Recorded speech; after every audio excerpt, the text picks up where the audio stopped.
Hey YouTube, welcome back to another episode, another video. Sorry I've been kind of gone for the past 2 weeks. I've been really busy with check rides and with the airplane building that I'm doing. I've got another RV14 that I'm working on, so I've been super busy on that, and I'll have a little short clip for you to show of where I'm at and how it's coming along. But today I'm in our twin engine aircraft. This is what we have affectionately called Betsy, and today I just wanted to talk about what it takes to get your multi-engine license or multi-engine rating, and also the costs of it and all that kind of stuff.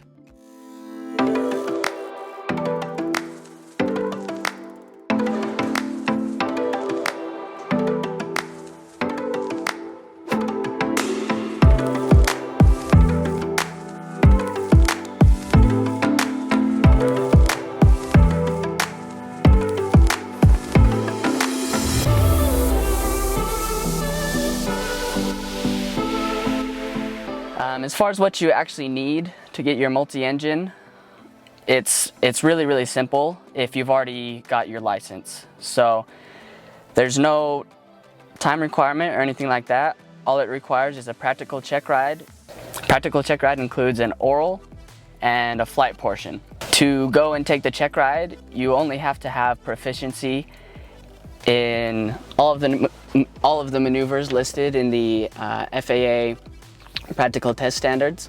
Those just include steep turns, slow flight, power on and off stalls, the recovery, a VMC demo, and then a single engine approach to a landing.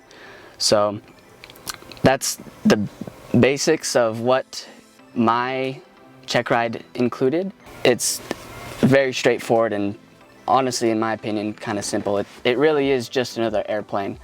Yes, there's a lot more that goes into it as far as aerodynamics, but once you get a handle on those and once you understand what's really going on and what happens when you lose thrust on one side but the other side's still pulling, it's all pretty simple after that.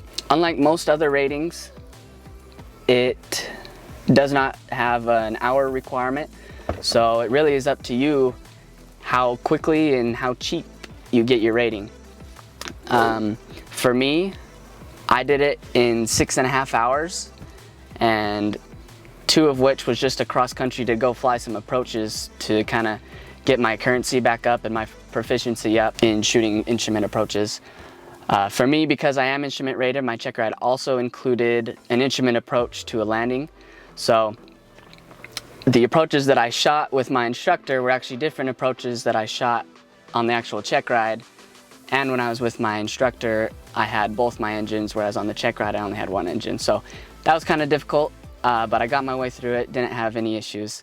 So as far as cost goes, there's 4 costs, all of which can and will change dependent on your location. But the costs are the fuel, the instructor, the maintenance or rent, and then you have the examiner's fee. So fuel, in this airplane we burn 25 gallons in an hour, and where I live, gas is about $4 per gallon. So 25 gallons times 4 gallons an hour is $100 per hour. The instructor fee is $45 per hour.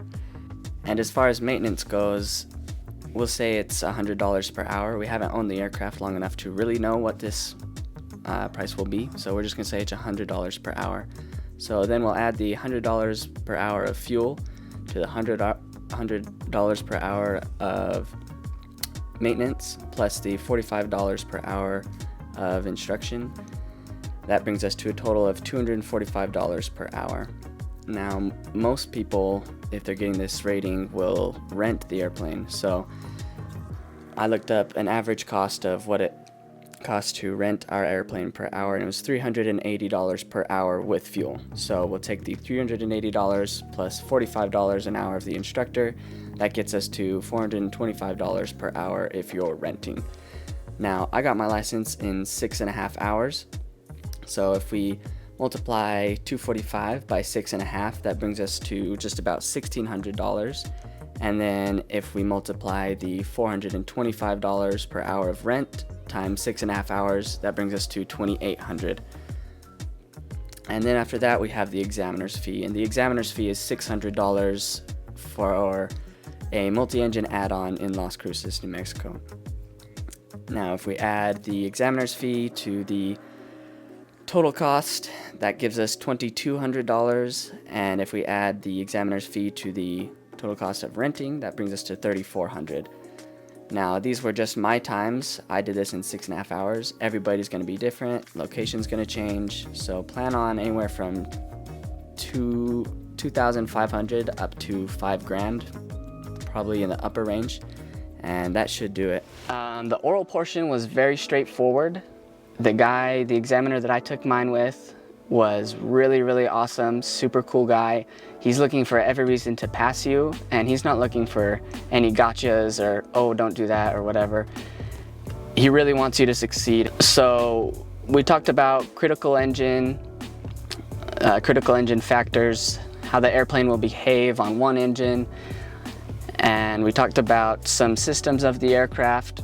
We talked about weight and balance. With this plane, it's actually 6 seats, but it kind of has a weird thing with a 0 fuel weight. So with this twin in particular, weight and balance is pretty critical. So we talked for quite a while about weight and balance, and then we talked briefly about a cross-country flight from Las Cruces over to Albuquerque, and some of the considerations to take in, because I am a commercial pilot. I'm no longer flying for me and me to have fun.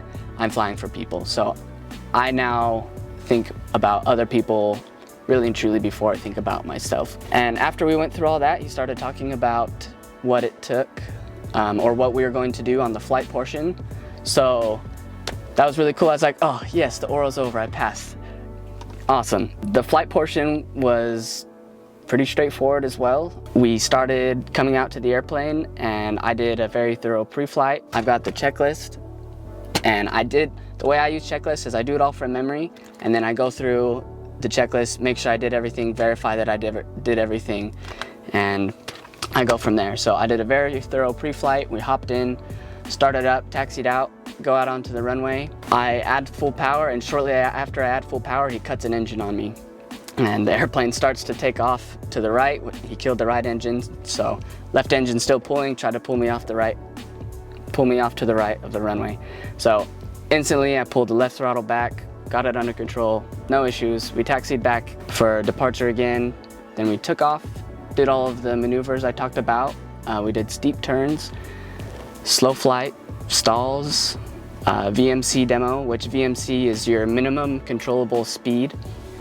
And at that point, no matter how much rudder and bank you input, the airplane is still just going to keep turning. So we did one of those, and then we came back. We did my instrument approach with one engine to a landing, and that was the flight portion. It was all very simple, very straightforward.